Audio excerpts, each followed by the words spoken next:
So, you want to hear a story, huh? Hello, and welcome to the inaugural episode of Butt Buddies. Hello, and welcome to the inaugural episode of Bumper Buddies. This week, or month, or whatever interval of time we're choosing to release this at until the nukes drop, we're discussing the Borderlands franchise. In this episode, we discuss our personal feelings on each of the games, Eli Roth's potentially most embarrassing film, the evolution of the franchise, and most unfortunately, Randy Pitchford. Did you know Borderlands has books? I don't think anyone at Gearbox even knows. Thanks, and have fun. I'm Beef Brain. I'm Ethan. I'm Holly. So let's go through our histories with this franchise. I remember playing the demo for the first Borderlands on OnLive, which no longer exists. Rest in peace. Rest in peace. Well, rest. I liked it. It was a video game streaming service, and the thing about it was that every game on the platform it let you play for 30 minutes, of a game, and then it would just end, and then you'd have to start playing it again. So I would just end up playing the first 30 minutes of a bunch of games like Mafia 2 and Batman Arkham City and the first Borderlands. Yeah, so I would just be replaying the intros of these games over and over again. I remember we eventually bought Arkham City on OnLive. We did, and I think I beat it on OnLive. That was the first time I beat the game because I had a Mac at the time. Oh yeah, neither of us could have run that game. It was the only way to play it. We were playing on our parents' laptops. It OnLive is honestly really ahead of its time because it's streamed from like a data center. So if you had good internet, you could run these games you couldn't normally do, which then Stadia and whatever the hell came after that, and it's fine. And then, well, I would say Stadia is honestly worse because of it was actually much worse than this thing that came out a decade before it because it's Google and Google fucks everything up. But yeah, okay, so Borderlands 1, I played the demo of that a lot, and as like a young impressionable kid, I was like, oh, this is fun. I get to shoot dudes. You know what? I think for its time, it's pretty good. And then as the series went on, I would play the various entries. And I remember we played a lot of Borderlands 2 together in like middle school. Yeah, that was a good time. I played Borderlands 3 a few years ago and really liked it. And now I'm currently playing through Borderlands 4. And I'm also playing through Wonderlands, which I like as well. And we will get around to the specifics of that. But that's my general overview of the franchise. Yeah, very similar to Mr. Brain here, Beef Brain. I started playing Borderlands when I must have been like 10 or something with OnLive, playing the demo, and it had a very cool post-apocalyptic atmosphere, which I liked. And I was very original too. Yeah, very. I don't think it copied anything. We'll get into that. Oh dear. Uh-oh. He had a cool like post-apocalyptic yet cel-shaded art style, which is cool. It is undeniably cool, yeah. Maybe not as unique as I thought it was back then. Borderlands 2 is when I really got into it. I don't remember if I played it on Steam first or Xbox 360, but I think it was Steam. And I still think it's the best in the series. I don't think anyone really necessarily disagree with me there. Waited years for Borderlands 3. It came out. I really liked it. Didn't like the story, but what are we gonna do with that? Borderlands 4, I have not played. It waiting for it to not run like shit. The spin-off games I really liked. I played Tales from the Borderlands. I really liked Telltale games, so that was a no-brainer for me. I think it's one of the better Telltale games, in my opinion. It's kind of like Borderlands if it didn't rely solely on the cringe humor. From what I remember, it did its the storytelling in a way that didn't make you want to cringe every time they said a pop culture reference. Tiny Tina's Wonderlands, very cool concept, and I think they did a good job with that. Hopefully they experiment more with that in the future if they keep doing it. Oh, pre-sequel, whatever. Yeah. We'll dive into each one individually after this little intro bit. Holly, what's your perspective on it? History. Got on the PlayStation 3 in 2009, so I was around 10, 11, and I played it by myself. I played it frequently. Whenever I had any spare time, it was just a game I would boot up and play. I didn't have any of the DLC, and my PlayStation 3, I don't believe it had any payment information, so I couldn't go and get any DLC. So I just had the original copy. I have it with me right now. I have the entire back of the box. Condamne provoque et affronte les folles. Couvrir un univers unique et valeur dans le peu d'un mercenaire qui n'est pas perduré c'est les problems à sa manière. Découvre les RPS, role-playing shooter. Well, when I played primarily as the soldier, Roland. My last memory of it, booting it up again on the PS3, I dug my PS3 out of storage a couple years back and booted it up, played it, and I was in the end area, and I used a elemental sniper rifle to light an enemy on fire, and it brought the PlayStation down to 5 frames per second. Oh my god. So, like, around that ballpark, it chugged. I don't know if it was the age of the hardware or if the game just wasn't very well optimized for fire effects on the PlayStation 3, but she's an old girl. When did Borderlands 1 release? Was that 2009? 2009. Yeah, okay, and the PS3 was 2006, so the hardware shouldn't have been that out of date. I have a appreciation for the first game as something that struggled to find its identity. It's an awkward game. Is tonally goofy at certain points, but once you have the context to understand its development, it makes sense why it's not always, like, silly and in your face. I feel like the second game, by comparison to the first, uses the room left by the style that Borderlands 1 had to write more silly and, I guess, extravagant characters like Handsome Jack. But the first game is really kind of bleak and more low-key. It's got a style. I respect it. And I think it's a very unique game, even among its contemporaries. I agree, yeah. I think it's pretty similar tonally and even aesthetically to Rage at the time. There are a lot of striking resemblances between the two games. It has that, like, Mad Max kind of style. I think I prefer Borderlands to Rage. Yeah. It is Mad Max meets sci-fi, where, yeah, it's like scrapyards and bandits and there's driving. I look at Borderlands 1 as laying the groundwork for what was to come. Having a lot of potent ideas, like what if a first-person shooter had RPG elements, which really, I can't think of anything prior to that. Maybe like Deus Ex. First-person shooters with RPG mechanics were a rarity. Fallout 3 released in 2007, so it had 2 years prior to Borderlands and filled that sort of bleak post... It's not a surprise that I'm also someone who enjoys Fallout 3, having just exposited how much I enjoy the first Borderlands game. But they're both bleak post-apocalyptic, filled with, like, raiders and weird monsters that want to kill you. And the set dressing is different, but the vibes feel comparable, and, you know, they are also both obviously first-person shooters with character-building mechanics, or otherwise known as role-playing mechanics. But I'm putting the sticking point in character building, since I guess role-playing is more of a term I associate with, like, I don't know, Disco Elysium or like New Vegas, like Planescape Torment, although that is a game that I haven't played. There is no expansive amount of choices or like characters that you have dialogue with. It is not a role-playing game in that sense, but it has character building. You select stats and have experience points that level you up, and you have individual... I don't know if the other games carried this on, but Borderlands 1 has individual proficiencies with certain kinds of weapons that make you better at using those types of weapons regardless of their otherwise base efficacy. They did not. Yeah, that was only a thing in Borderlands 1. It's sort of replaced with the badass rank system, where you do challenges and then you can put points into like specific things that you otherwise cannot level up. The whole gist of it is it's like FPS Diablo. Like, they literally, when they were designing it, they were saying Halo meets Diablo is what they wanted to make.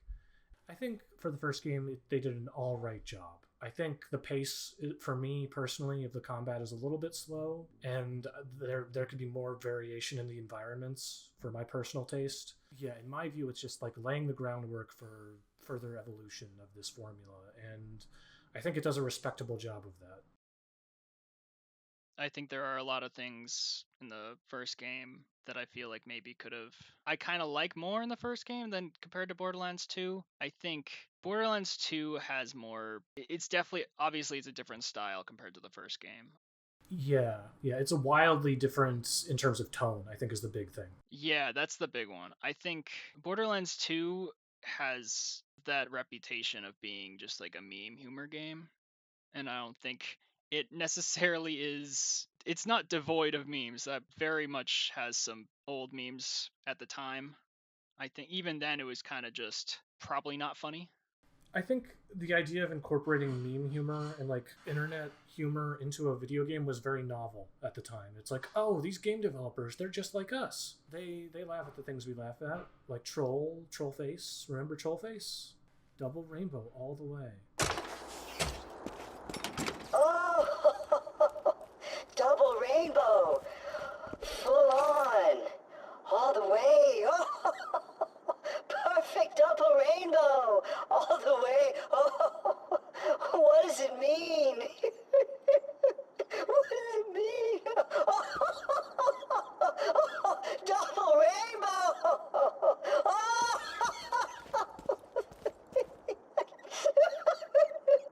But before we fully move on to Borderlands 2, let's talk about code hunters. Honestly, I'm surprised that this is sort of fallen by the wayside. Like, you look it up now and nobody's talking about it. It is shocking. I had never seen it before until recently, but Holiday showed me, and it was fucking jaw-dropping. Yeah. How it's like not only the aesthetics but the theming of it, and it's like so Code Hunters is a CGI short film. It was directed by Ben Hibben, the guy who did the cutscenes in Killer 7. I guess my trick didn't work on you. Tricks are for kids, Coon. I'm an old man. There's always time for fun. It's Friday night. Let's dance.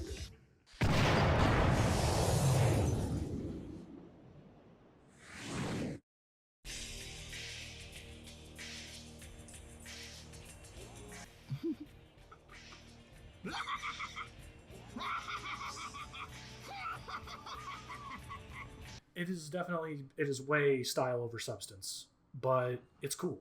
It's like really well animated, and the characters' designs are awesome, and it is a sci-fi Mad Max post-apocalyptic-esque thing where 4 weirdos meet up together on a train in search of treasure. Yeah, and the characters like Brick and Mordecai, specifically in Borderlands, they seem kind of just right out of this short. Tiny Tina, there's like a kid, there's a small kid who is an explosives expert in this short. There's a woman with mysterious powers. The visuals of this short are cel-shaded comic book style with exaggerated proportions, and that's exactly what Borderlands is.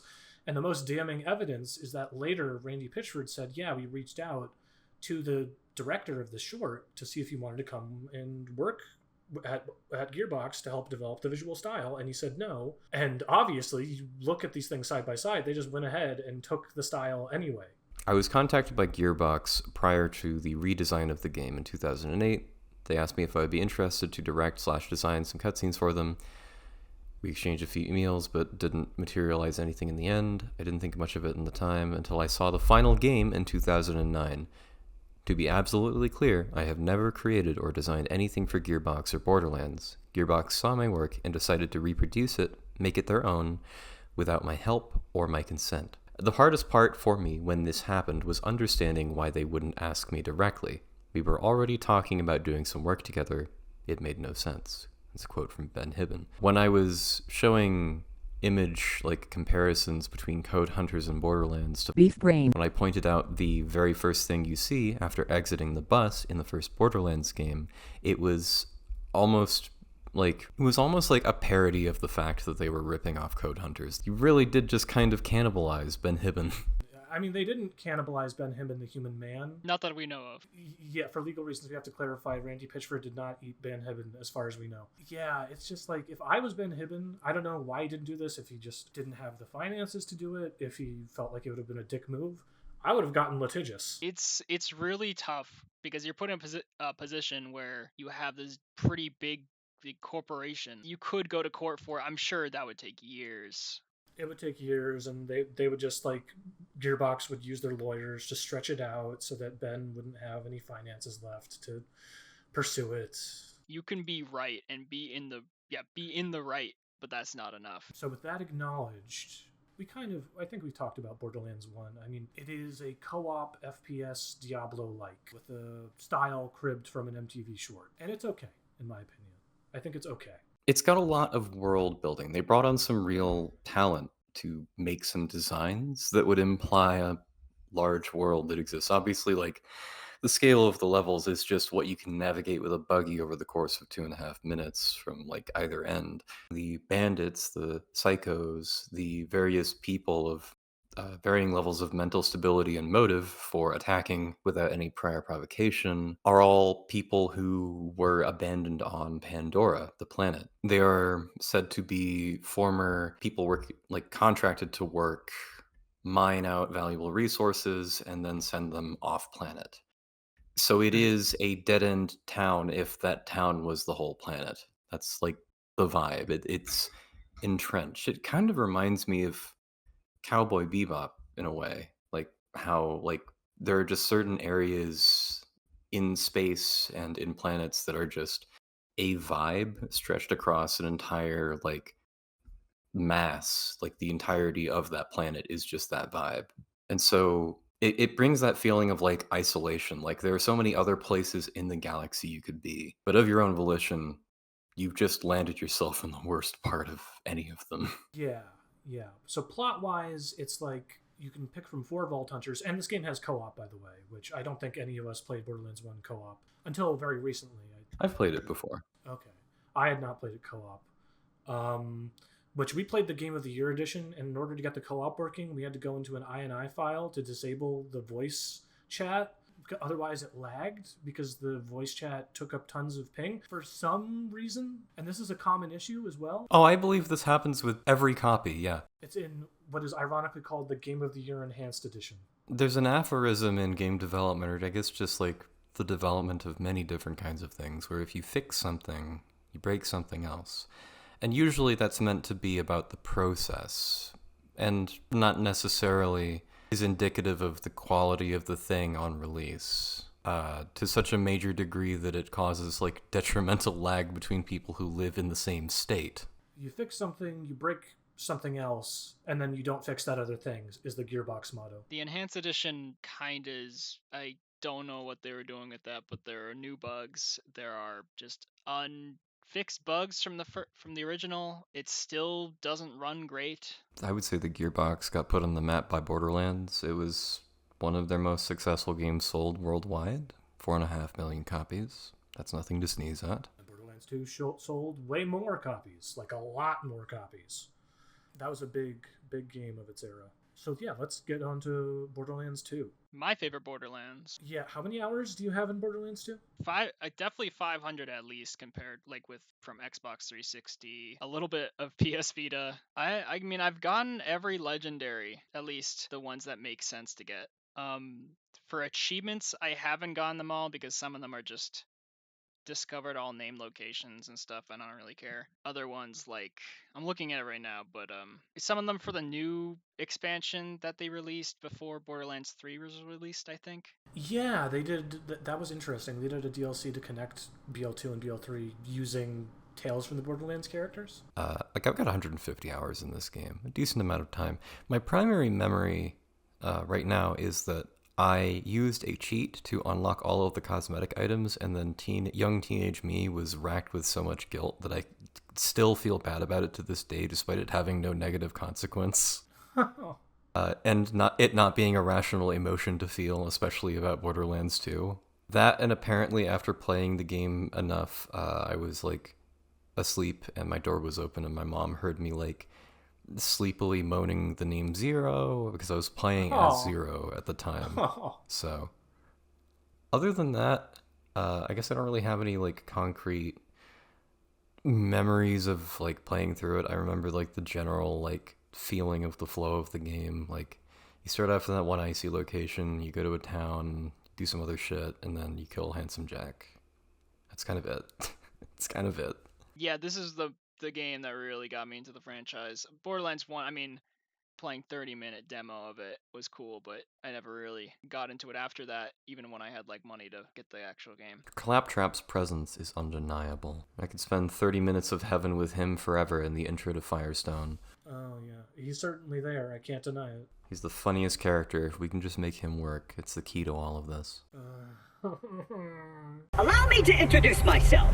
I am a CL4P TP steward bot, but my friends call me Claptrap. Man, this is great! Now that I've met a mighty Vault Hunter, I can finally join the Resistance and Sanctuary, take vengeance against Jack for killing my product line, and repair my central processor so I stop thinking out loud! I wonder what it's like to have a belly button. Just a little added security. Gotta keep those bullymongs at bay, or they'll rip your eyes out. Sorry about the mess. Everything Jack kills, he dumps here. Bandits, Vault Hunters, Claptrap units. If I sound pleased about this, it's only because my programmers made this my default tone of voice. I'm actually quite depressed. Onward, seeing eye minion. Let me know if I'm gonna run into anything. Ow. Ow.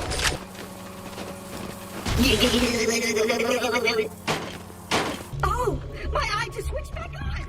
I see a tough-looking minion and an incredibly handsome robot, which means that whoever has my eye is very close. Got my eye? Great! Now we just gotta find... Shut the fuck up! Apologies, but when Claptrap speaks, I feel my brain cells committing suicide one by one. I personally love him. I don't care. I think people's rage towards Borderlands having like annoying characters in your face are misdirected towards Claptrap when it really should be directed towards Tiny Tina. Oh, I love it when something is trying to be annoying and bratty on purpose, like, within and throughout. I do love Claptrap as, like, a character and an idea. I'm just, I'm ragging on Mr. Beef's obvious hatred of all things that are intentionally annoying, such as Claptrap. Claptrap is back because of a legal document that I signed that I could not kill Claptrap. I've tried multiple times. I don't know. I don't think he's intentionally annoying. I mean, partially, yes. I think he's more annoying than they intended him to be. I think they intended you to find him somewhat annoying and then also kind of funny. Like, as a character who the characters in universe find annoying, that's a funny dynamic. But he's so annoying that it bounces off of the characters and it just annoys me. I mean, that's fair. I mean, I definitely don't... I can see why people are annoyed by Claptrap, but it's kind of... I mean, the first bit of Claptrap you see is him being tortured. I think it was cathartic immediately. I think that was definitely the point, and I do like that. I mean, I've played the game so much, like, everything in the story, it just goes through my brain. I don't even think about it. But the first part of Borderlands 2 is you clear out Liarsburg, and Sir Hammerlock, he shows up, or he goes to turn off the gate to Claptrap, and he doesn't turn it off, and he electrocutes Claptrap. I think that's very... I remember laughing a lot to that when I was a kid. I find him, like, to be reminiscent of some of my early childhood friends. So I did like when he got shocked and stuff. And when bad things happened to him. So I like him. He allows me to live out my fantasies of torturing my early childhood friends that I fucking hated. Exactly, you get it. That's Yeah, good. it's just his voice is grating though.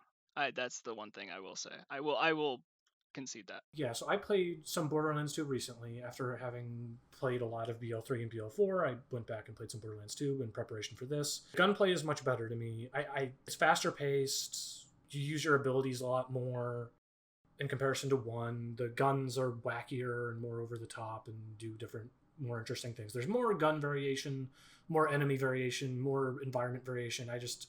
In all the ways that I wanted it to be improved, I think it was. Except for the tone. The wackiness is just amped up to 11 in Borderlands 2. It's not as bad as I remember it being, but there are even some characters who are like, oh, that's kind of likable. There were even some jokes I enjoyed that I thought landed, which I didn't remember at all. I do think they needed to take it down a notch. They certainly overstay their welcome near the end of the game. And the tone, like when they're trying to be serious, I think does work for the most part, but it's especially if you do a lot of the side quests. I think if you just look at the main story, it tonally makes more sense. But if you do the side quests, which I always do side quests in every game I play, those are like where the really wacky stuff happens, in my opinion. And that's where it kind of, the tonal shift really hurts. I like it. I like it as a game. I guess even the narrative is, in my mind, I just have built it up as it being terrible, but going back and replaying it, it's like, oh no, there's emotional stakes here. They're developing the characters. I remember Mordecai, he loses his bird, and Jack is like a fucking great villain and a total scumbag. He's like, you find him funny, but charismatic at the same time, which is a very hard balance to strike, but somehow they manage it. Like, there's a reason that when people talk about Borderlands 2, they always mention Handsome Jack. Yeah, I don't think before or since they've had a villain anywhere near as compelling, or really any characters at all, as compelling as Handsome Jack. Borderlands 2 had a bunch of DLCs, and I remember very little about them. I remember there's a pirate one. That one's very good. I like that one. There's a Mr. Torg one, who, speaking of obnoxious characters... You don't want to hear about that, Vault Hunter! You want to hear about loot and pecks and explosions! I want you to blow up the ocean! Now, before you get started, you gotta digitally sign our legal waiver! Just kidding, fuck the legal waiver! He is one of the meme characters, like, old meme characters. He's a character, I mean, he's a big character, but his whole personality is him yelling, which is funny for the first couple lines, like, oh, this guy likes explosions. He owns the exploding gun brand. It's like, okay, cool, can you not talk again? But he does talk again.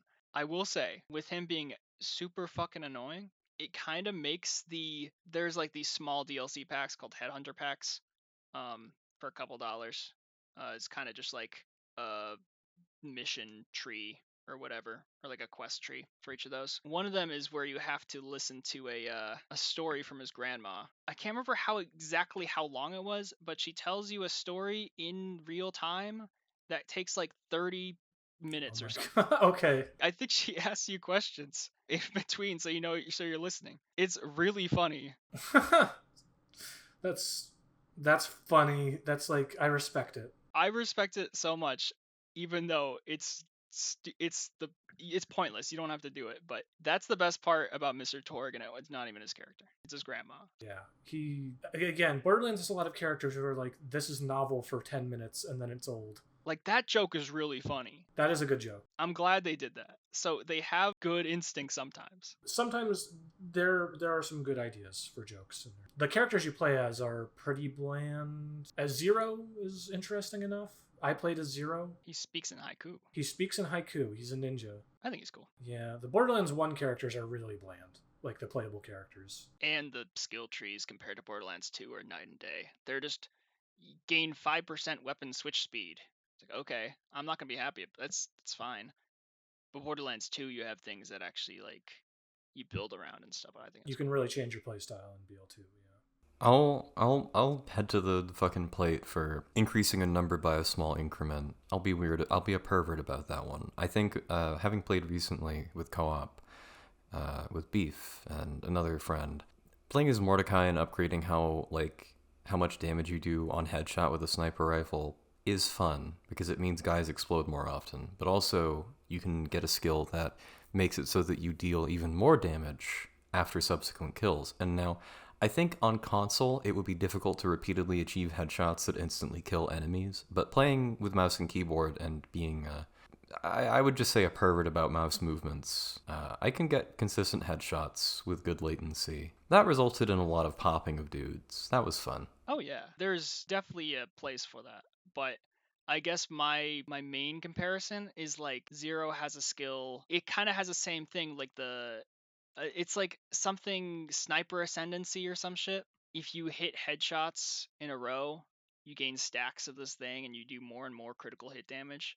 So it's kind of like you're getting the same result, but in a cooler package. I think it could just be a matter of how they just display themselves. That sounds a lot more fun than Number Go Up, which nothing wrong with Number Go Up. A big thing, probably the biggest sin of the series for me. I forget if it's more prevalent in 1, but basically the structure of the game is go to a place, shoot a bunch of dudes, listen to an NPC talk at you while you're not able to do anything. And the biggest frustration for me with these games is not even necessarily the dialogue and how it's written, but just the fact that you will have NPCs blabbing at you over the radio, and there's nothing to do. You just have to wait for NPCs to like open a door or to finish talking. This could have been an email. This could have been an email of the narrative, the game. I witnessed you enter the lair of the Firehawk and return unharmed. Shut up! If you truly wish to serve Shut our up. mother, you must pass a test. Use a fire weapon to God, send shut my up. brothers to the eternal flame. I just really that collect really their ashes and don't return them care. to me. Huh. Oh, Burning people it never alive ends. is There's another one of mildly them. shady, but these cultists sound like they want it.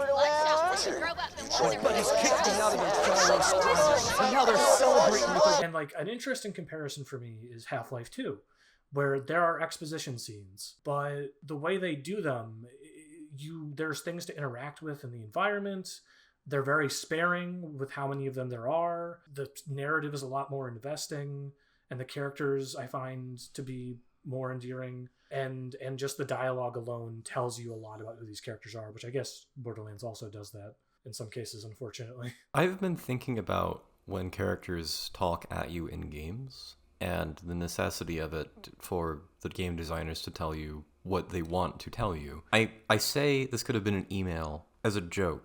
Like, oh, this could have been condensed. This could have been less inconvenient for me. You could be avoiding talking directly at me, get away from me, stop talking, blah, blah, blah.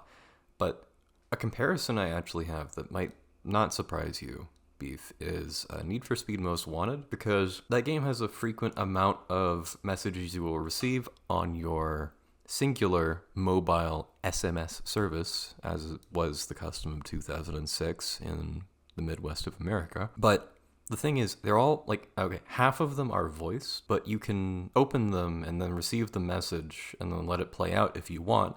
But you can also just close it and skip listening to the person talk. And that's a completely valid option that the game lets you do. You can even go back and replay the voice message. And I guess if you want to impress upon the player in Borderlands that the character is talking at you right now, then having it be, like, pre-recorded maybe breaks that illusion a little bit. But I think, on the other hand, it's kind of extremely convenient to just be allowed to skip dialogue if you have the gall to implement a New Game Plus system and you have repetitive dialogue. I'm gonna find you and slap your balls upside down. The hubris of man, of game developer. It's just, yeah. Here's the thing: RPGs, you can click through dialogue. Far Cry 5 has a great fucking feature where when you talk to a quest giver, you can just press escape and they will skip their whole spiel and they just have a single line of dialogue that they recorded that summarizes what they were going to say. That's a great feature, and I've not seen it in a single other game. And that is something that Borderlands really could have learned from. And obviously Far Cry 5 came out way after Borderlands 2, but Borderlands 4 could have used that, and they did not put that in there. And that's a fantastic feature that every game needs. If it were a smarter designed game, the dialogue bits would happen during combat or during travel, not instances where you have to wait for Claptrap to open a door or for Sir Hamlock to open a door. There is a very specific example that gets me every time I do a repeat playthrough. I get so annoyed. When you're going to the Sanctuary, I think for the first time, or maybe the second time, Private Jessup, I even know his name, even though he has no dialogue in the game, because I hate this stupid dude. You're on a first-name basis and you have this many bad things to say about him. Exactly. He then he's gonna open the door for you for Sanctuary. If you're running at above 30 FPS, he takes about 20 seconds before he does anything, before his animation starts. If you set your game to 30 FPS, he does it in like 3 seconds. And I hate this. I'm not setting my game to 30 FPS. I won't do it. I'll just stay there. I don't like this guy. This is your mortal enemy. The real antagonist of Borderlands 2 is not Handsome Jack. It's Private Jessup. I think he dies when Sanctuary is sent in the air. I'm pretty sure he does, and I'm very happy for it if it did. If it didn't, then I wish he did. Pack watch. Yeah, when you're telling the whole game through these unskippable like dialogue, I think it also exacerbates the cringe humor because you know you can't skip it. It's a game that encourages repeat playthroughs and has tons of content, which it's cool that it has all that content, and most of it is pretty substantive. Like the humble durian fruit, it has an armored carapace in the form of unskippable dialogue that gets on your nerves the 5th time you've heard it, in a game that encourages you to reach the sweet center and eat that sweet yogurty fruit. Oh, and plus it smells bad, but I'm not here to focus on that. If Borderlands was a person or a fruit, it would smell very bad. Once you get past the obnoxious dialogue and the slow-moving characters who yap at you forever, the sweet, sweet center of killing a boss, getting a really good, legendary, unique item, and blowing a bunch of dudes' brains out with a shotgun at point-blank range is very satisfying. It's fun how, like, a game can evoke that feeling of how we interact with people. Like, I don't know, I'm kind of neurotic, but I'll meet someone and have an initial reaction to some outward appearance or how they posture themselves. And I'll get to know them and, like, get their interiority on my mind and think, like, you know, years ago I was reacting to all that surface level stuff, but now I care about this person. And it's not like any of that stuff has really changed as much. It's just I know more. I have more context. And I feel this way about games. Like, in the case of Borderlands, I played Borderlands 2 recently, actually. I just remembered this. And I got so pissed off at how annoyed it was, I just quit the game, like, full stop, a couple years ago. I couldn't stand it. It really did turn me off from, like, a game that I was otherwise enjoying. And I had a similar experience recently with a game that wasn't Borderlands in the form of Need for Speed Unbound. And you had the same experience with Heat, where it just felt like characters would never shut up and keep talking, and it wasn't skippable. It felt very monotonous early on, but not unlike the durian fruit, a fruit which I have not ate, but I am using entirely for metaphorical performance to analyze my relationship to a hard exterior and a sweet center. I ended up enjoying Heat, the game, and I ended up playing some more Unbound. So in both of those cases, I got past the thing that I had a hang up with initially and started playing it again. And I want to give Borderlands 2 another shot. I think I can get past the annoying shit. Probably just enjoy a good looter shooter, but I don't know. I got put off a couple years ago. I know there's something there. I want to give it the credit. I think it is a complicated piece of art, as pretty much every piece of art is. It's like, I understand why people be off put by it, and I want people to still, enjoy it like I have, but I definitely understand that it is off-putting, and I wish it had everything that it had going for it, minus all the other stuff, but it kind of is like a package deal. Well, what about Borderlands 2 really is why do you love it so much? Why do you think you put so many hours into it? I think once you get into the end game, I don't know, there's a lot of cool things you could do with your build. All the difficulties ramped up, the guns are more powerful. It feels like you're fully in tune with your character, especially when they upped the level cap. That's when it really got where you could have all these skills on at once, and you just have a lot of end game content, like the DLCs have like raid bosses. You can do raid bosses yourself to more difficulty, more challenge. Legendaries at that point are just really cool, well designed. Some plays out great. I really like it. I think in Borderlands 3 it's even better, but I think in Borderlands 2 it's very, very serviceable. And I think if the loot system didn't feel so good, or the content, there is no endgame content to do, then it would kind of feel like wasting your time. But it feels worthwhile because you can use that in your other grinds, or your other doing other raid bosses, or playing with your friends, or whatever. So that brings us to Borderlands, the pre-sequel. Holly, have you played this at all? No.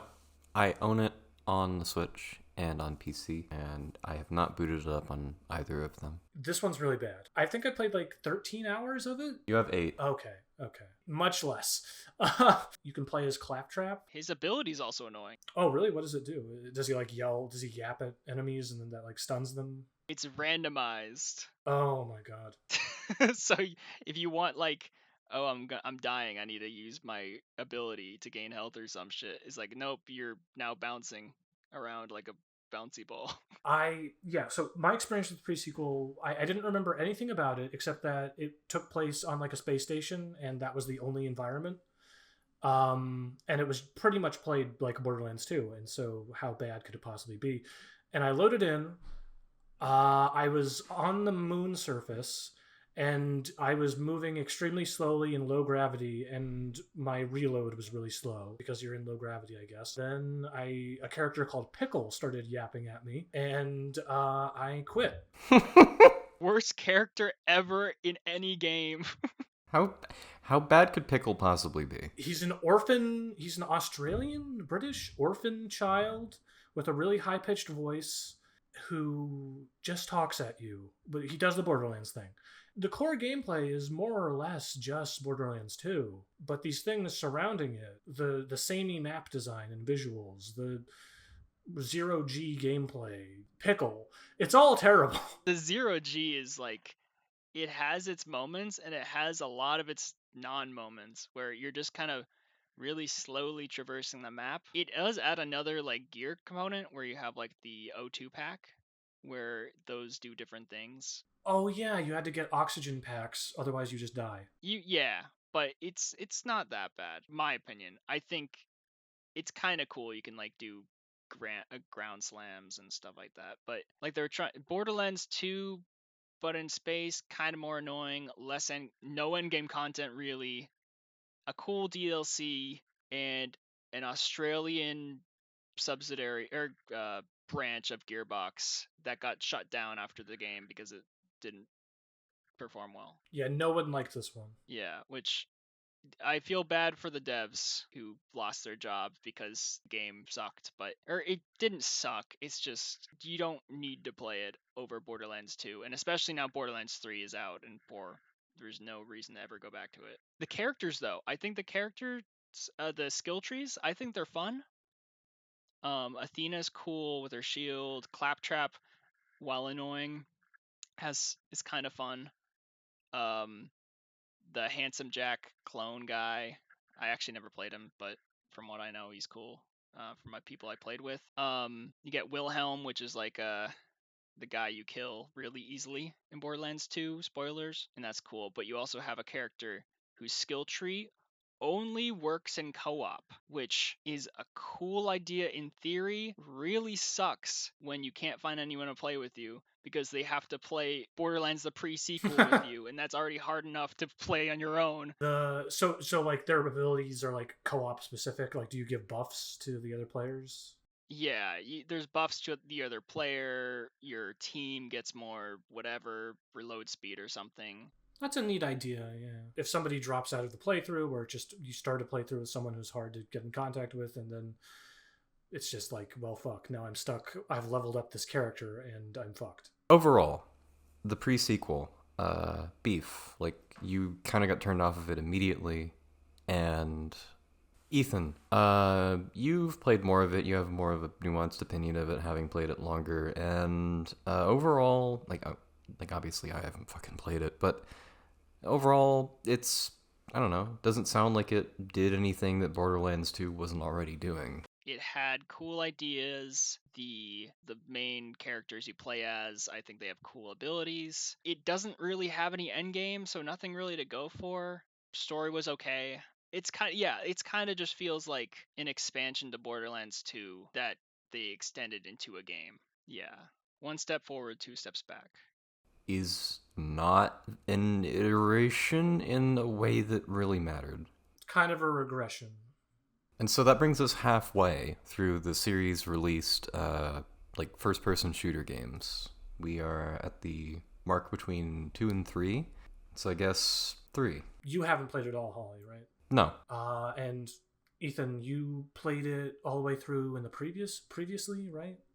I haven't gone all the way through. I've gotten to like, was it level like 40 something? But we started a new playthrough semi-recently, and I turned off the dialogue audio, and honestly, it's a blast. Yeah. That is one thing that didn't really get better with 3, but the gunplay was already good in Borderlands 2, so they made it better, which is great. The gunplay is really good. You can slide. They take the slam from Borderlands, the pre-sequel. It's just faster paced. It showers you with loot. Like, some people might say that, like, there's too much loot, so it devalues the legendaries. I think there are enough legendaries to compensate for how many it gives you. And it's not like these are very similar guns. These all do very wildly different things. Yeah, the gun variety is crazy. The amount of skill trees you can have, like Borderlands 2, is it like 2 or 3 skill trees per character? 3. It's been 3 since, like, the first game. Yeah. Borderlands 3 has, I think, 4, and it gives a lot of build diversity. You have like nodes at the side of each one too that have changed your main ability as well, and you can mix and match that. That as well, yeah. Fucking, I have a Doom shotgun that plays guitar riffs when I shoot it and blows people's heads open, so I'm happy. Guns have like alternate firing modes. You have quality of life things with how loot drops. Yes, the thing where you can like just turn certain tiers of guns into money is so convenient. Honestly, pretty quickly, like these white rarity or light green rarity guns, you're not going to pick them up. You might pick them up if you need money or whatever, but this kind of just fixes that. It's Borderlands 2, but with more quality of life and a story that is also worse. I think this is also, keep in mind for the timeline. I think it like 8 years between Borderlands 2 and Borderlands 3? 3 was September 13th, 2019, and Borderlands 2 was released in 2012, and actually on September. It was, pretty much 7 years apart.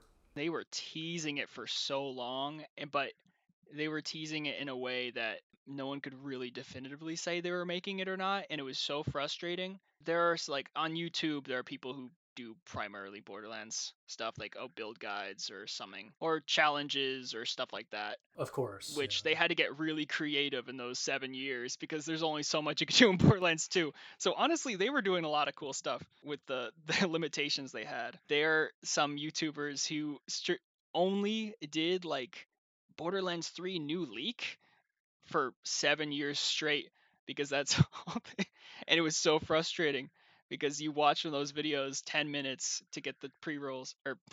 I'm high. The mid-rolls saying like, oh, Brandy Pitchford on his Twitter, if you get rid of these letters, spell Borderlands 3. So it's coming out, guys. 3 years later it comes out. But literally Half-Life 3 derangement syndrome, only eventually it came out. Yeah, it came out and it was good. So this was actually a huge win because people thought it was going to come out and be trash, like the pre-sequel. Yeah, if you start wondering about the development cycle of Gearbox games, eventually you start frothing at the mouth and imagining Claptrap outside your window at night. That's true. They didn't want another Duke Nukem Forever with Borderlands, which people thought was going to happen, but thankfully it all worked out. I think it's cool how 3 it focuses more on like how the gun manufacturers like trying to gain market share, kind of like how Malawan and Atlas are like, they do a cool dynamic with that in the story, which I think is a really cool way of doing like a game with a billion guns. Like these guns actually have they have a story. They have a story, yeah, where it makes sense that these guns are found amongst a bunch of these random locations. Yeah. From what I remember of Borderlands 3 story, there are 2 twins, and they're like streamer influencer types, and everyone fucking hates them. Yeah. And they're really obnoxious. It's not good. It's annoying, but not in the way it's intending to be. I think they were trying to go for the handsome Jack where he antagonizes you and makes like witty like one-liners. Oh, they absolutely were trying to recreate that. Yeah. Like if handsome Jack was a TikTok streamer guy, I think I would be more annoyed by him, and his like arrogance would be, and like witty lines wouldn't be as funny. Well, they don't. The streamer characters don't have witty lines really. They just are obnoxious. The dialogue writing of Handsome Jack really helps sell that character, where he's like taunting you, but also saying funny, witty things, and like the streamers are just like, "Whoa, we're in your face! Whoa, yeah, fuck you!" Yeah. And they're doing like soundboard. Let's do Vine Boom. I wish they had that actually. That'd be funny. They do air horns at you. Yeah, which if that was replaced by Vine Booms, that would be really I don't know. funny. I think Vine Booms just make things funnier. How different would it be if the Calypso twins were in Borderlands 3 were replaced by Northern Lion, and he was just doing his Northern Lion bit? He was psychoanalyzing you and like digging into your soul. He's scary. Mods, show him a picture of what his parents are going to look like when they're old. He's just kind of talking. He's kind of talking at himself and the chat while he's shooting at you. That's good. That would be fantastic. They should have got Northern Lion for Borderlands 3. The actual antagonists are just obnoxious, stupid teenagers. They're not threatening. They're not clever. They're not funny. They are annoying. Some of the big point in Borderlands 2 is you've never met Handsome Jack, and you're like, he's confident, and he has like this, he's threatening, almost like it's gonna be like, oh, it's gonna be really hard to like beat him. It's an uphill battle. He has everything going for him. But these Calypso twins, I feel like I can snap them with like a twig. I don't feel like scared by them taunting me. I'm like, okay, the moment I see them, I'm shooting them in the face and they're gone. Oh, yeah, the other thing I remembered, I thought better than to say it before we'd said anything else, but I remember the Rick and Morty guys' enemies in Borderlands 3. I was watching someone else play it, and I saw that. That's my other thing I know about Borderlands 3. They've got Rick and Morty. Oh, yeah. Pop culture references abound. There's D's Nuts, I think, right? In Borderlands 3? Oh, it's the Big Suck. That's what it was called. It was a gun you can get. I mean, D's Nuts is one of those things where the more unfunny it becomes, the funnier it becomes. The name of the weapon, the Big Suck, has sat in like an internal database over the course of the game's development, and then they released it. Randy kept coming in during development and be like, you guys, I saw this epic Reddit meme. We gotta name a gun fucking the Big Suck or Big Chungus. We gotta do it, you guys. He did shove Claptrap's voice actor in an elevator. Hi, editor's note. When we recorded the podcast, we said that Randy Pitchford shoved Claptrap's voice actor and Gearbox head of licensing and business development, David Eddings, into an elevator. That's not what happened. Eddings alleged that Randy gave him a wet willy while he was in the voice acting booth, which honestly seems like a misguided attempt at horseplay. But more seriously than that, allegedly at a hotel during GDC 2017, Eddings asked Randy about some talks that were going on about someone wanting to buy Gearbox, and Randy allegedly got mad and shoved Eddings really hard, and Eddings was fired after that. That had to be a terrible moment for both of those people. Yeah, like, well, we don't vibe with each other. Cortisol is high. One of us just shoved the other, but also, like, Claptrap is the identity of the series, for better or worse, and so, like, his voice is recognizable, and having a consistent performance, like, makes sense. I gotta wonder what the energy was in that room. He did do that Claptrap thing, and Claptrap had to be voiced by someone else, I think. Yeah, they changed Claptrap's voice actor for Borderlands 3 and onward. I would imagine Randy was high on something. He's power tripping, I'd say. Didn't he have that, like, flash drive full of, like, pornography or something? He had a flash drive with squirt porn. I have not seen it. I do not want to see it. Yeah, I don't need to see that, yeah. But why would you put that on a flash drive? Why do you have pornography? Why are you... I think it had like company relevant data, and Randy thought that was a smart thing to mingle. I've got 2 flash drives around my neck, and one of them has something I shan't name, and the other has all of the relevant company data to Gearbox. You gotta steal one of them. But you best pick, your hand must guide you true. The twist is they both have the squirt porn on it. Borderlands 4. Neither of you have played it, and I don't blame you because it runs like dog shit. You can tell me anything, I believe you. The sense of humor and the jokes all hit, and they're really funny. Oh, wow. That's actually huge praise. That was a lie. Oh, well, it worked because I believed you immediately. Earlier I said it's tonally more akin to Borderlands 1. That's true. It is much less obnoxious than BL2 or BL3, but it still has that, like, quirky, desperate, unfunny Reddit sense of humor about it. There's a lot less pop culture shit in it. It's just more pared back tonally, I guess, and down to earth. It's not entirely like BL1. BL1 is its own very unique thing. I like it. I think it's good. I think BL3 is better, and is probably my personal favorite of the series. Man, it's got so many weird problems. Like, it runs like ass, and Randy said that, oh, it's just your PCs are bad. In comparison to what, Randerford? Like, your development PCs that you made to run the game at a high specification, and then you didn't test it on any hardware that wasn't that? Is that what you're comparing it to? I don't know. I don't know. He said so much stupid shit. I hope they iron out and patch things, because this one's solid. It's got the best gunplay in the series. You have a grappling hook now, which you can use to traverse, yes, but you can also use it to, like, grab explosive barrels and throw them at enemies. And you can slide, and you can double jump, and you can glide, all of which is very beneficial for navigating the combat zones. When you get a headshot, people's brains pop out. Like, their heads will explode, and their brain just becomes a physics object that falls to the floor. It doesn't give you anywhere near as much loot as, like, Borderlands 3 does. Legendaries feel rare in this one. You know, can be good, can be bad. Borderlands 3 just showered you in legendaries, and this one is much more constrained. And There's pluses and minuses to either approach. Would you say it's closer to like a Borderlands 2 feeling of legendaries? Yeah, it's a much more akin to Borderlands 2 drop rates. But they do unique things. Like I have a shotgun that fires a double-barreled shotgun that fires rainbows in an arc, and it'll like paint things in rainbow colors. Oh, that's cool. It's pretty cool. That must be a fun job as like a creative designer, yeah. Just come up with weird, wacky guns, yeah. But probably the biggest difference between this and every other one is that it's open world. The open world's not great.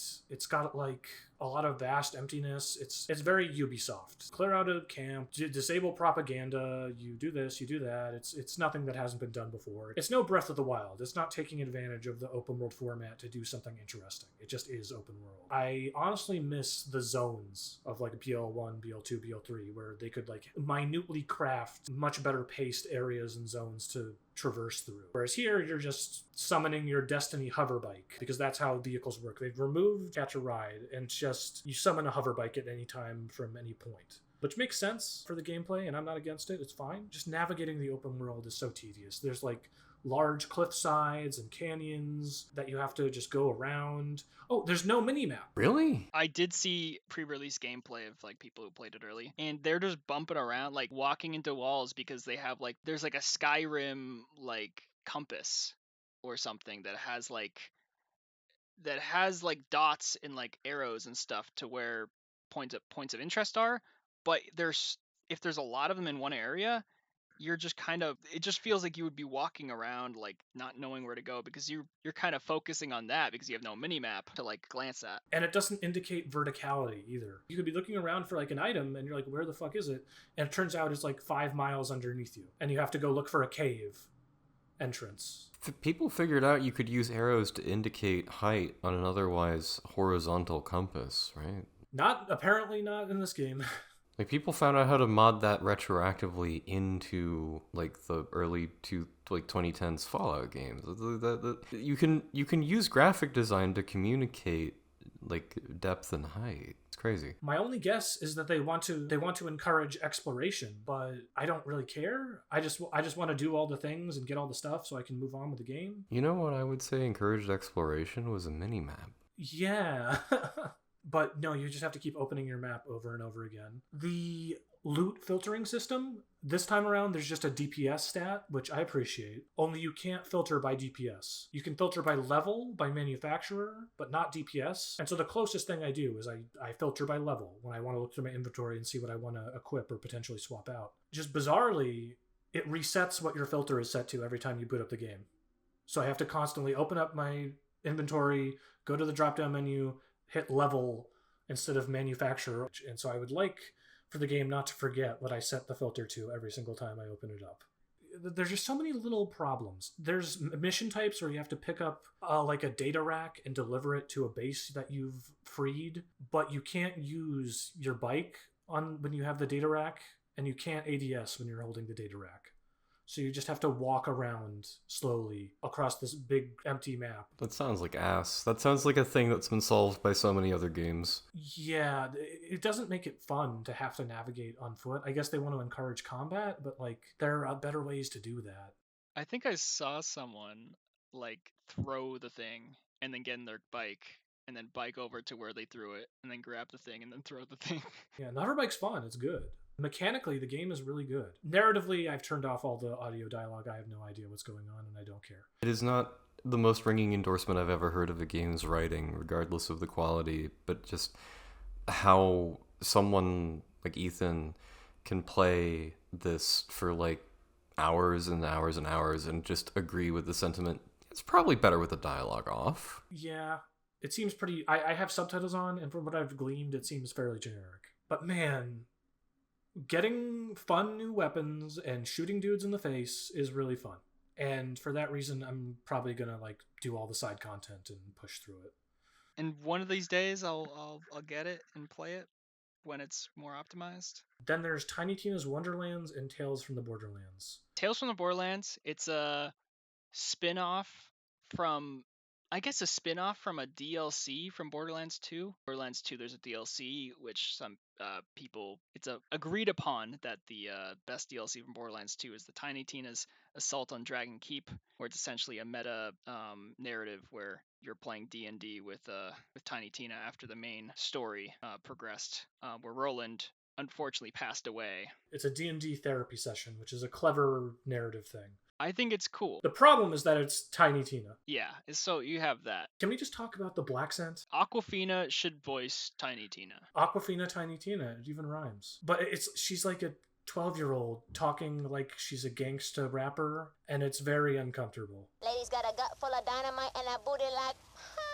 Not only is it annoying, it's arguably racist. The thing we haven't mentioned is white 12-year-old. It's one of the couple problematic things. Yeah, we're on the topic of problematic stuff. I don't want to say the word, but it's like the mean word for tiny people. There's just an entire enemy type.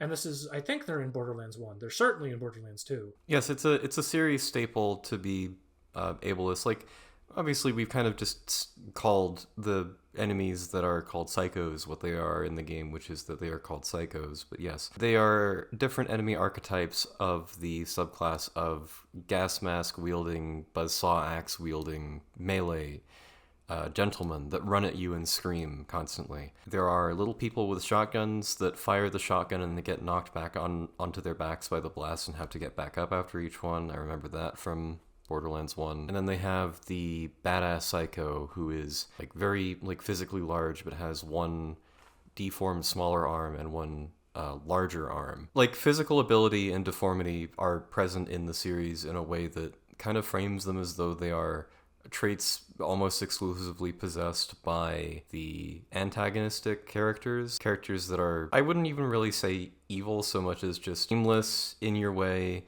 and they are the enemies that you mow down without really thinking about it. And I definitely didn't think about it when I was a kid. I honestly, it took me a while for me to even think about that being like problematic.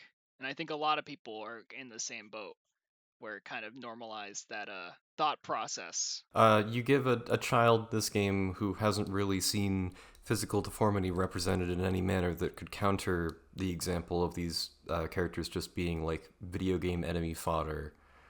And you kind of don't think about it twice. There's no one really in your life to tell you, hey, wait, this is messed up. You're just like, okay, psycho enemy, badass psycho. It's one of those things where, I don't know, there are definitely worse representation, but this is not helping whatsoever. They sort of counteracted a little bit. I think in the pre-sequel, they renamed all the enemies, or renamed some of the enemies. I think there were still some outliers with that. They stopped using the M word for little people. They call them tinks. But it's like, they're still little people. Yeah, no, it doesn't really help that much, but I'm surprised they changed it, honestly. Well, here's the thing. Gearbox, as much shit as I want to give them, they seem like a pretty progressive company. They have openly gay characters, and them being gay is not a joke. They're just gay. That's really cool. For the time, that's pretty, 2011, I think. Yeah, Borderlands 2. Sir Hammerlock is gay, and I think him being British is more played for laughs than him being gay. Yeah, no, they never play people's sexuality for laughs. And like, Ellie from Borderlands 2 is fat, but she owns it. And she's hot, and people like her, and she's cool and charismatic. It way outpaces its contemporaries in that way. Yeah, from Assault on Dragon Keep to Wonderlands.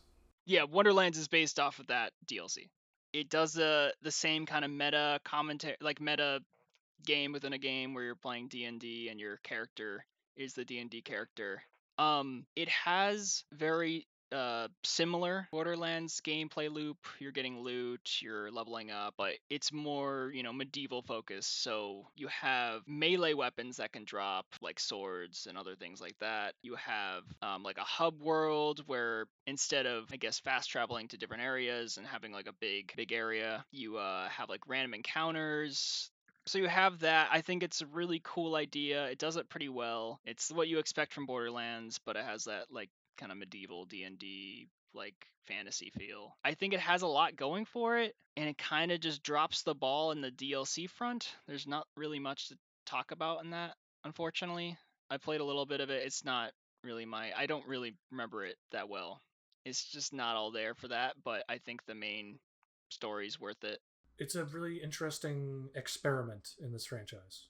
Yeah, and I hope they do more cool, like, spin-offs of that from the main series, because I think it has a lot. You could do a lot with that. Just the Borderlands formula, you could do a lot with. Tales from the Borderlands. Holly and I have not played that, but you have. So tell us all about it. I played it when I was a kid. I don't remember all the story beat. The tone is still a little silly, but also definitely more focused on telling the overarching story. For all the Telltale games, I think it's a really well done one. Like other Telltale games, your choices make a difference in the ending of the story and how the story goes. Characters remember certain things. I think they butcher the characters a little bit in Borderlands 3, especially Vaughn. I think he was a cool character. He's really fucking annoying in Borderlands 3. The problem is you're comparing Telltale writers with Gearbox writers. I think the Telltale writers, not to dog on Telltale games or anything, but they're kind of just a way to tell a story. They don't have to worry too much about the gameplay, I guess. They really don't. Which I think it's fine. I think it's just a different medium of way of telling a story. But when you're Gearbox devs, the story is not the reason why people play your games. It's definitely the gunplay, and you want to make sure that's as good as you can get. So I get it. But also, I really like those characters in Tales from the Borderlands, and I wanted to see them done better. I think they're definitely worth playing if you want more of the Borderlands story without all the memes. I think I did play a little bit of it when it was on PlayStation Plus years and years ago, and I thought it was pretty good. And I thought it was an execution of the Borderlands tone, but with actual good humor, taking time to establish its characters and make you care about the world while also telling jokes that were funny and not too in your face. There's a lot of potential with Borderlands tone and sense of humor and world that I think they just keep missing. It's you have this cool world of corporate warfare. Saying this, it's in hindsight, you never know if the game would even blow up if you removed a lot of the humor, because maybe the game did so well because people think it's funny and has that really fun gunplay. But if you got rid of the tonal shifts, would it even still be popular? I think it could still be, but you never know. Yeah, I think the original art style before they ripped off Code Hunters was a very generic sci-fi. Probably would have been. Does anyone remember this underrated gem? I wish they did something with it. Weird game called Borderlands, where it was a first-person shooter but with RPG mechanics. Cool idea. Shame they never evolved on it. Anyways, time to watch the Code Hunters TV show. And read my Code Hunters tie-in comic. The new season of Code Hunters, I'm on episode 13. They really hunted the code in that one. Ethan, I think I know your answer, but would you take that monkey's paw scenario where you trade Borderlands for a Code Hunters series? That's tricky because as you know, I really do like Borderlands and I like the series a lot. But also, it sucks knowing that a game I really like is just completely ripped off some guy's work. So I kind of wish they just went with a generic sci-fi and found themselves after that, and the guy kept his, intellectual property or whatever the fuck. So I think I would take it, but I'd be damn. In this monkey paw scenario, I would want to see what happens if Gearbox didn't have what I'm assuming is an incredibly shady set of lawyers by which to navigate the muddy legal waters of just stealing a guy's art style. I want to see what happens when they steal it, but also can't get away with stealing it. That would be fun, yeah. Randy Pitchford in court. Sweating is art subjective. Shit, fuck. Where's my fuck porn flash drive? I need to masturbate right now. And now I'll use a magic trick to make the plaintiff's files disappear.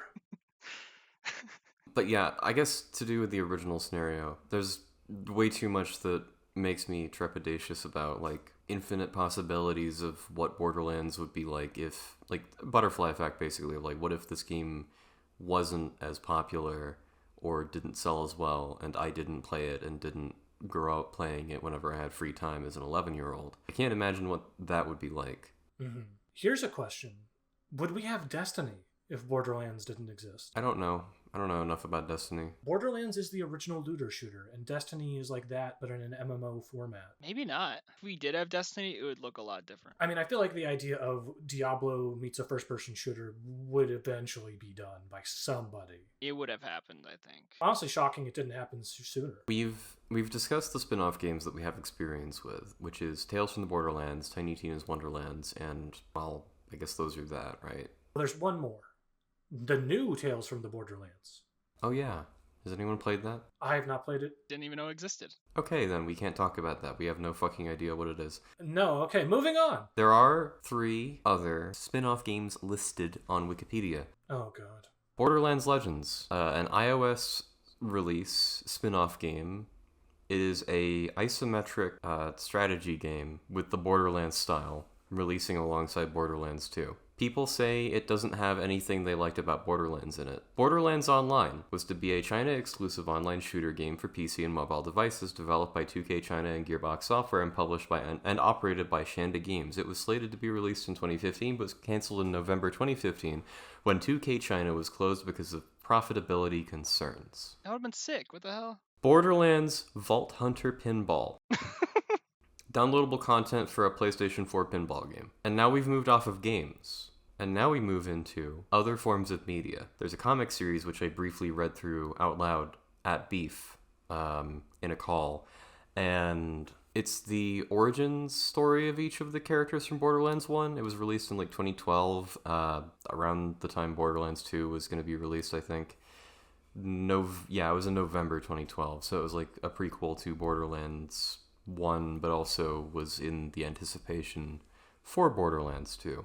So it's Roland, Lilith, Mordecai, and Brick, and it gives context to how they got on the bus in the intro to the first Borderlands game, what their motivations are for being Vault Hunters, like for instance why Roland would defect from the Crimson Lance military unit, because he was being set up to be the fall guy. His group were set up to be the fall guy for a guy embezzling funds in the Atlas Corporation. His squad gets gunned down, and then he kills the guy funneling the funds, and then gets picked up at a bus stop a while later, and then he's on the bus. And it's like that for each of the characters. Yeah, I don't think we need to go into too much detail about them. Yeah, they all end the same way. They meet Marcus, they get on the bus. I got a couple chuckles out of them. They're okay. Art is good. Not particularly unique. Like, I obviously think they are unique, not in, like, the context wider of comics, which Beef you'd be more familiar with and would be able to criticize comics better. I've only really read Archie as a kid. They don't give anything you wouldn't really give a fuck about if you just play Borderlands, since the characters have really very little personality in that game. But I feel like it takes an opportunity to, like, simultaneously emulate the vibe that Borderlands 1 had, since, of course, it's a cel-shaded art style for a game, and this is a comic in cel-shading style. I think the colors are nice. I think panel composition's decent. I think the dialogue it carries it.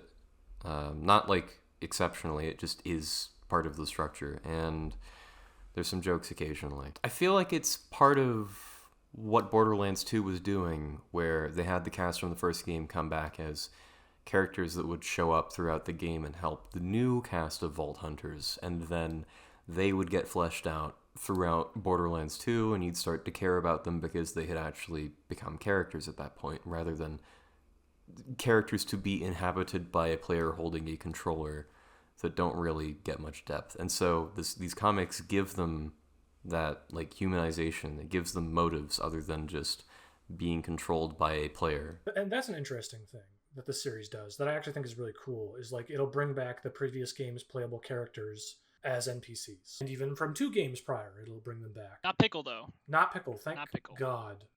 Thank fuck. Both of you talking about Pickle, and I've never even met him. He sounds like Oliver Twist. You don't want to meet him. He literally is like an Oliver Twist type character. I think it's cool how they bring back previous protagonists, but also ironic, maybe that's not the right term, but funny that they become characters once they stop being playable, which says something about video game protagonists, I think. Yeah.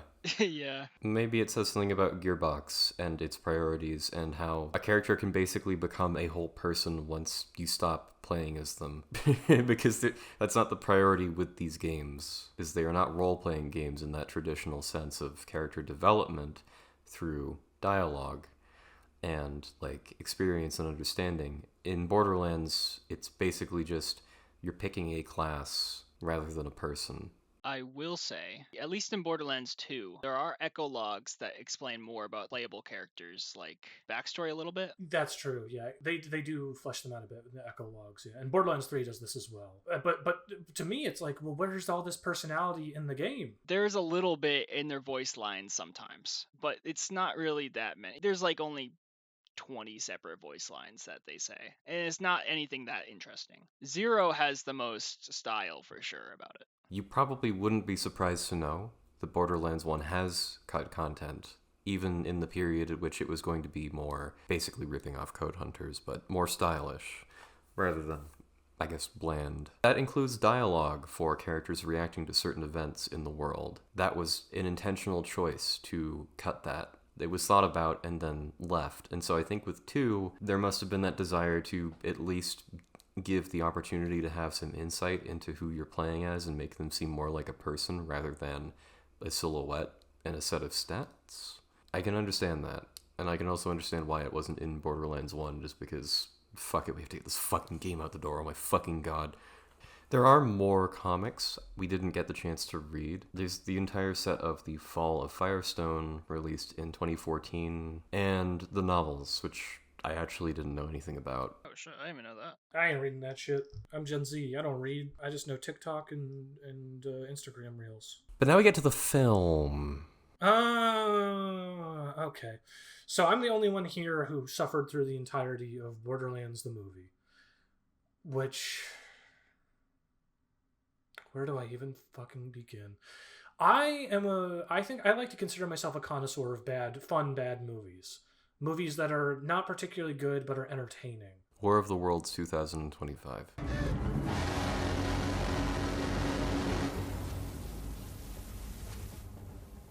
Max Knight Ultra Spy. I love that movie. That's a new favorite for me. Order! Egg the bedrock. Mushy mushy.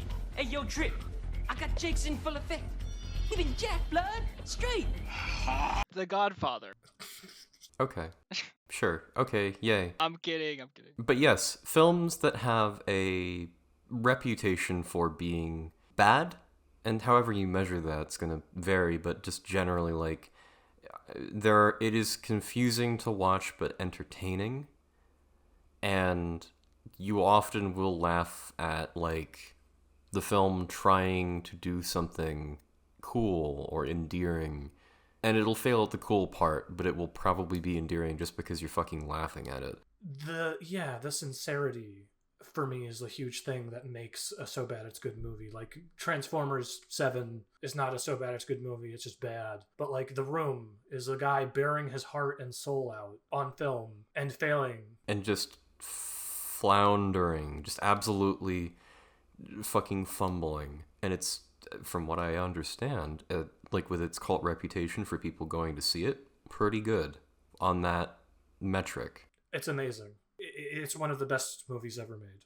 It's kind of like a Rocky Horror Picture Show when they do screenings, where everyone's engaged. Yeah, only Rocky Horror Picture Show, I think, is actually just a good movie. Oh, no, I'm not saying it in the same sense that it's a bad movie. You're likening it to the screenings, yeah. But, like, it's engaging, it's sincere, and when it fails to do something that, like, it thinks will be cool or badass, you kind of just, like, you laugh at it, but you love it for it. Borderlands the movie. Borderlands the movie.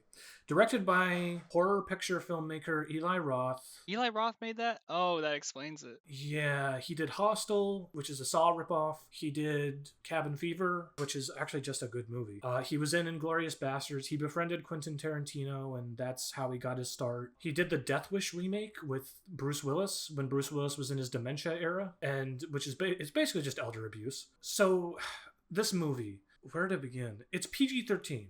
It's a Borderlands movie, a game about, like, blowing people's brains out. And it's PG-13. There's no blood. None. At all. People get shot point blank and they do not bleed. There are no squibs. There's not even CGI plugins. There's no blood at all. Krieg is one of the characters who's like a psycho who's playable.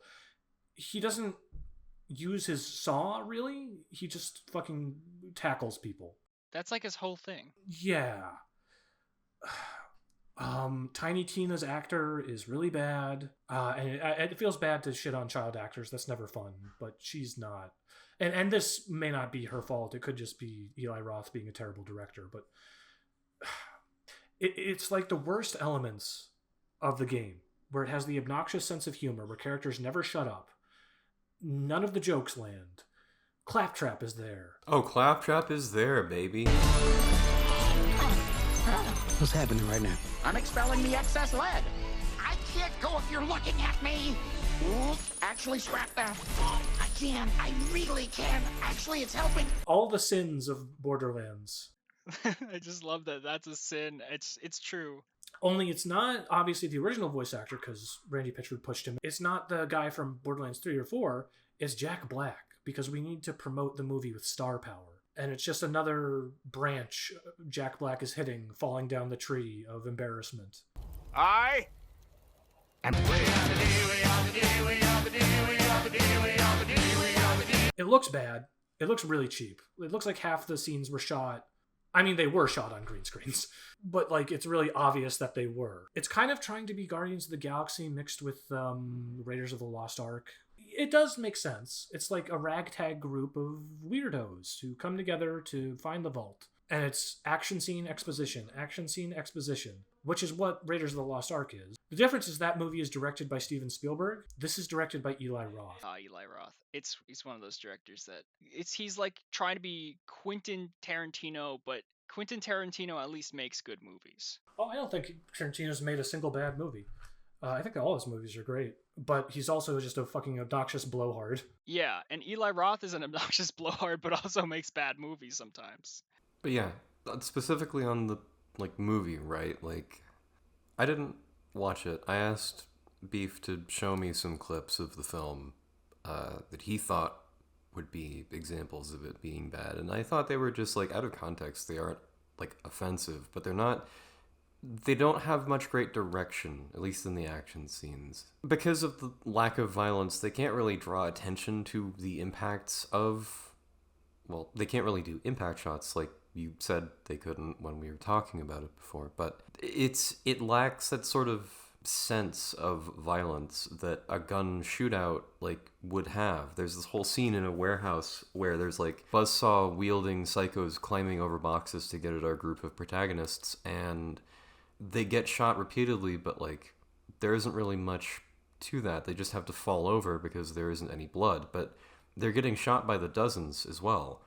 And you have this strong, top-heavy melee guy on the protagonist team, and Krieg, he has this I think he has an axe at all times, doesn't he? But he doesn't use it. Yeah, he's got a buzz axe, a chainsaw axe. He does not really use it on anyone. He doesn't hit anyone with it. He doesn't dismember anyone because he can't, because of the age rating. And so that restriction leaves him with kind of just pushing guys over or to the side. Which his main action skill in the game is pulling out his buzz axe and swinging it at people. And that's what people know Krieg as. That and Roland, his role in that scene is just, he kind of just shoots at dudes. He's giving supporting fire to the rest of the team, but Lilith is being more stylish and actiony. She's always flipping her guns for some fucking reason. I didn't watch the rest of the film, so I don't know if she needs to do that in order to survive or not, but she seemed like she was doing it for that reason. No one's fucking business. There's few moments in the action that kind of stood out. There's one moment where Tannis, played by Jamie Lee Curtis, just kind of steals one of Roland's backup pistols, and then Roland gets really defensive, hey, Tannis, ask first, or something. And that's an interaction, but the scene itself is just guys running over boxes and our protagonist running through a warehouse shooting backwards at the horde of guys.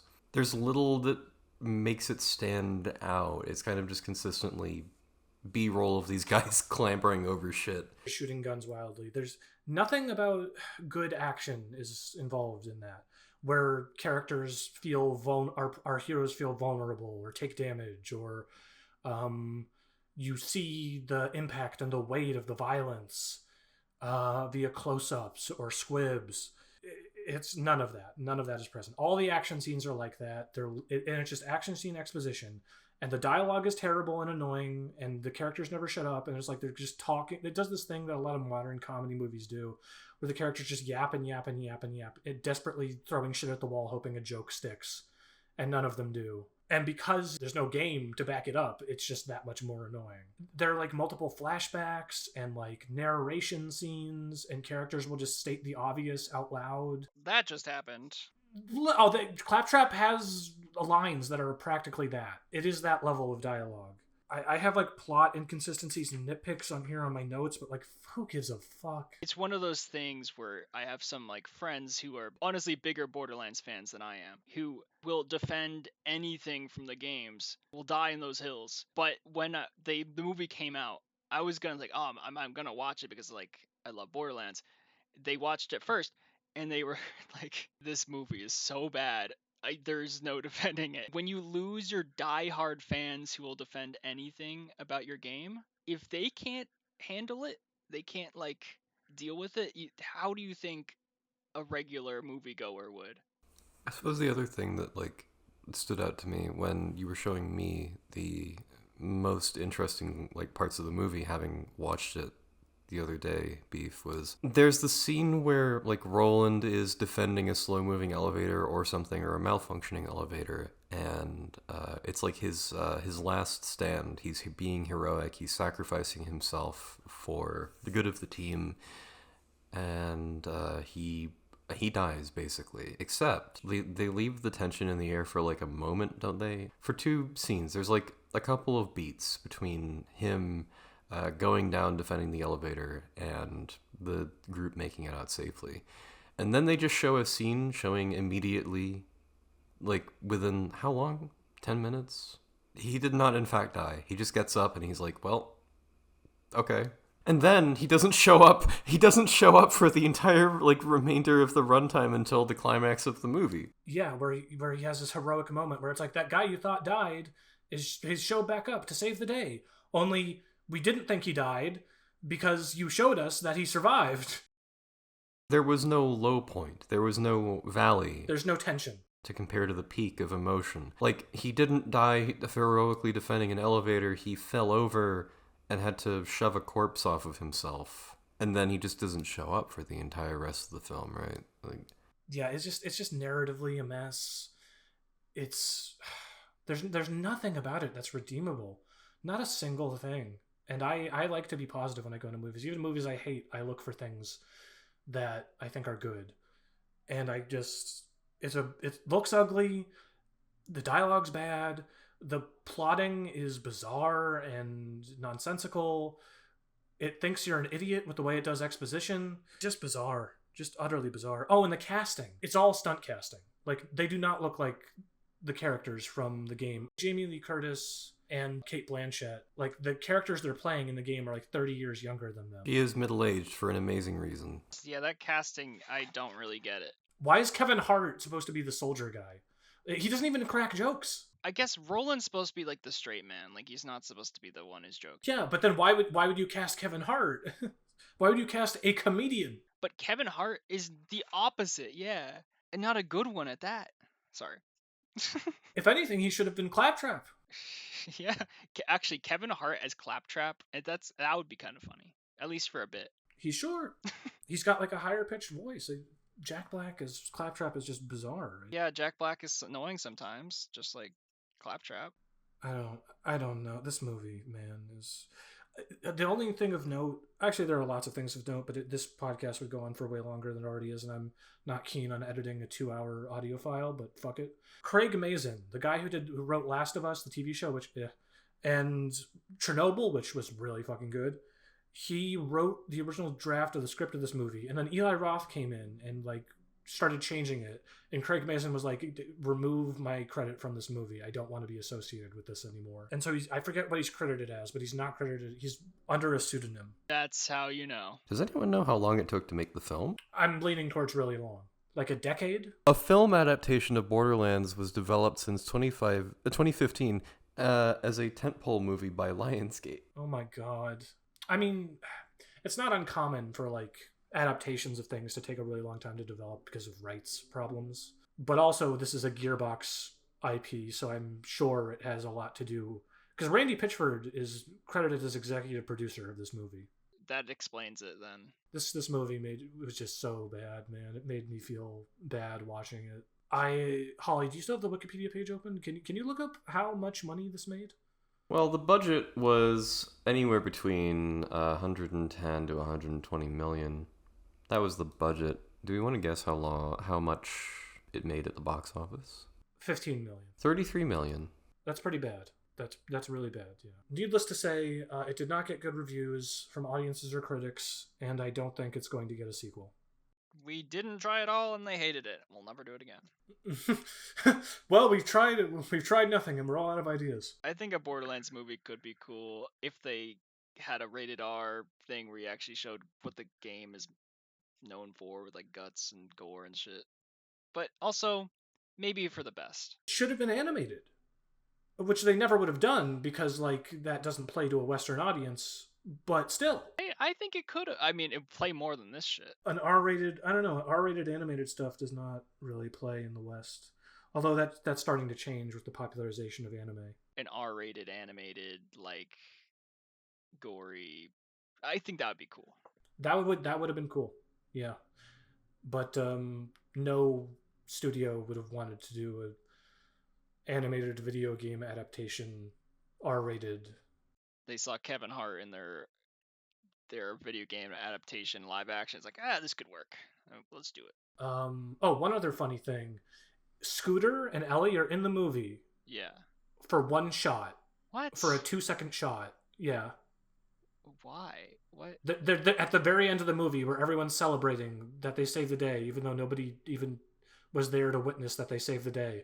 There's just a single shot of Scooter and Ellie and Mad Moxie all standing together, and they're like, yay! And Ellie and Scooter were not in the movie prior. That's so weird. Like, why just abandon, like, characters that people do actually like? Probably because this movie was edited to shit and had lots of stuff that was shot, and then they felt they had to cut it out because, like, an hour and 40-minute Borderlands movie is already an insane ask. Well, you say it's an hour and 40 minutes, and that's an insane ask, but I'd say a decade spent making a Borderlands movie that turns such negative critical reception in 2025 is, like, nuts. It's not just a film adaptation of Borderlands keeping up with the, like, updated development of the series. It's a Borderlands image, like a snapshot, like a flashbulb went off in a camera and got the cultural perception of Borderlands from a decade ago, and then, like, revealed that in 2025. Like, all of the Borderlands 2 characters are here, right? Shit, I don't think it has any connection to Borderlands 3 at all. The plot is like a mixture of Borderlands 1 and 2. Which makes sense in a 2015 adaptation. Yeah, that actually makes a lot of sense that it was from that they wanted to get this thing out. Probably in like a 1 to 2 year time span, which is usually what movies take of this caliber. And something happened. So many people had given birth to children during the production of this movie. I think plenty of children were made during the movie too. I mean, they weren't paying attention to the movie if they were in the theater. Fucking to Borderlands live action movie. God, that would... Mommy, Daddy? No. What was I conceived to? What was I conceived? That's... You don't want to know. Oh, weird you're asking what you were conceived to. Yeah, that's weird, regardless what happened. What's wrong with you, Randy Jr.? I watched the flash drive you were leaving around. Oh, I'm sorry. That's too much. I'm sorry. That's a good place to end. That's a good place to end it. I'm Borderlands out. Which I say, but I'm gonna play more Borderlands 4 because I really like it. So Yes, Borderlands. We've been talking about it for, at this point, 2.5 hours, 2 hours and 35 minutes, just hit 36, and it is a series that has gone on for a decade and a half at this point, slightly over that. It is a unique video game. That is the general cultural consensus, is that like a character building role-playing like first-person shooter with a bunch of loot is pretty... Borderlands is like the touchstone for that among video games. And so it's expected that like it would have more releases that would iterate on the ideas present in previous games, not for the better inherently. No one iterates for the better inherently. We intend to, but the results differ from intention. And, you know, there's all the nuances in between of like how each of us feels about each game, whether or not we've even fucking played them. But like, you know, in my case, I've really only played Borderlands 1.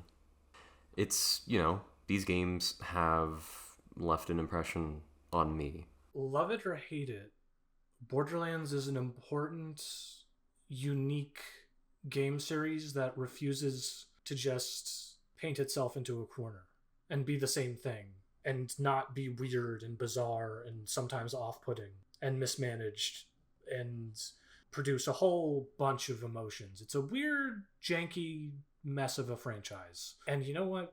I respect that a whole hell of a lot than just playing it safe. It's definitely one of my favorite mediocre games that I've ever played. And I mean that completely sincerely. It is a game. I can give high praise to it only to the extent that I allow myself and the genuine feelings that I feel when I think about it. I obviously give a fuck. But like, it just exists. I can go a decade, like half a decade without thinking about it. But when I think about it, hoo boy, watch out. There's a lot to say about it. For such a popular, well-selling franchise, it's got a lot of weird, diverse elements. I'm curious to see what they do with it in the future. If maybe one day we'll get a Borderlands live service Destiny type game, which they're already kind of moving in that direction with Borderlands 4. I think a Borderlands MMO like they try to do in China, I think that could be fun. It seems like a natural fit, doesn't it? I mean, you have the Diablo style, like, you know, loot type of thing. I mean, I love MMOs, so that might just be a me thing. No, I genuinely think that could work. It's got a big, expansive world with like different factions and a good core gameplay loop. We'll just have to see. But in the meantime, we can pray and hope that we'll get Battleborn 2. Oh yeah, I'm born to battle too, as well. How do you end a podcast? Certainly not by discussing the times that I think Randy Pitchford has mentioned the existence of Battleborn Rule 34 subreddit. He's mentioned that? The game was having like flagging sales, and he was like, "Look, guys, there's porn of our characters. Isn't that wacky?" He's a weirdo. Isn't that crazy?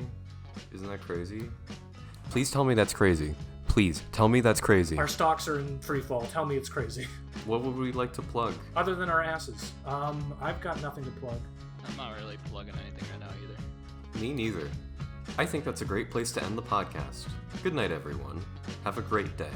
Okay, good night. Alright, good night. And sleep tight.